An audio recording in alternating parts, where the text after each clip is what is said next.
Hello viewers, আসসালামু আলাইকুম। Welcome back to my channel Iti's kitchen BD. আজকে আপনাদের সাথে ছাগলের মাংসের একটা রেসিপি শেয়ার করতেছি। এভাবে রান্না করলে ছাগলের মাংসের যে একটা গন্ধ পাওয়া যায় সেটা একদমই পাবেন না। এখানে 3 পোয়ার মতো আমি ছাগলের মাংস নিয়েছি।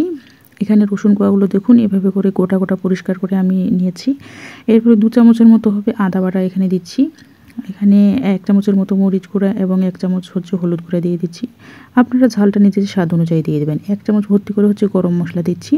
এরপরে হচ্ছে এখানে আমি লবণটা দিয়ে দিলাম। আর এখানে অন্য কোনো কিছুই হচ্ছে দেব না, সরাসরি চুলায় চলে যাব।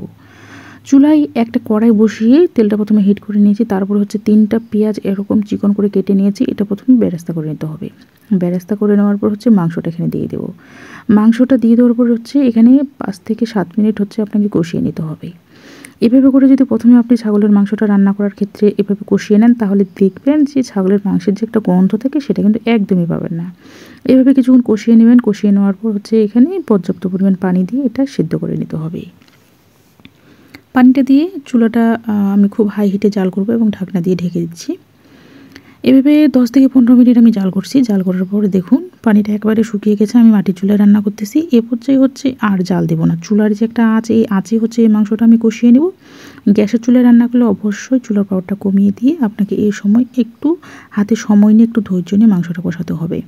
এভাবে করে আপনাকে কিছুক্ষণ কষাতে হবে। আর আমি এ পর্যায়ে চুলাটা একেবারে অফ করে দিয়েছিলাম, দিয়ে ঢাকনা দিয়ে ঢেকে রেখেছিলাম 5 মিনিট। 5 মিনিট পরে ঢাকনাটা সরিয়ে দেখুন কত সুন্দর একটা লালচে কালার চলে এসেছে। মাংসটা একেবারে পারফেক্টলিভাবে হচ্ছে ভুনা হয়ে গেছে। মানে এই মাংসটা আর কষানোর কোনো প্রয়োজন নেই। এর থেকে বেশি কষাতে গেলে এর স্বাদটাই নষ্ট হয়ে যাবে। এত সুন্দর একটা কালার আর স্মেল আসতেছে, আসলে আপনাদের বলে বোঝাতে পারবো না। যতক্ষণ পর্যন্ত নিজেরা না রান্না করেন ততক্ষণ পর্যন্ত আপনারা বুঝতে পারবেন না। এ পর্যায়ে মাংসটা আপনারা সরাসরি পরিবেশন করতে পারেন।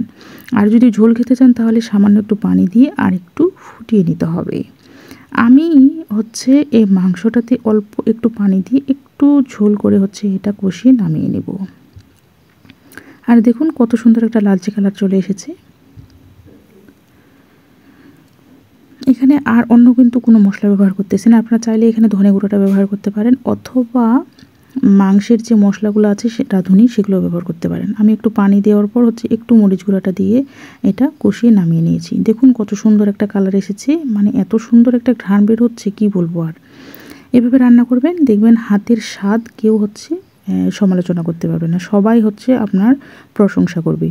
ভিডিও ভালো লাগলে অবশ্যই লাইক কমেন্ট শেয়ার করবেন। খাবার অপচয় করবেন না। ধন্যবাদ।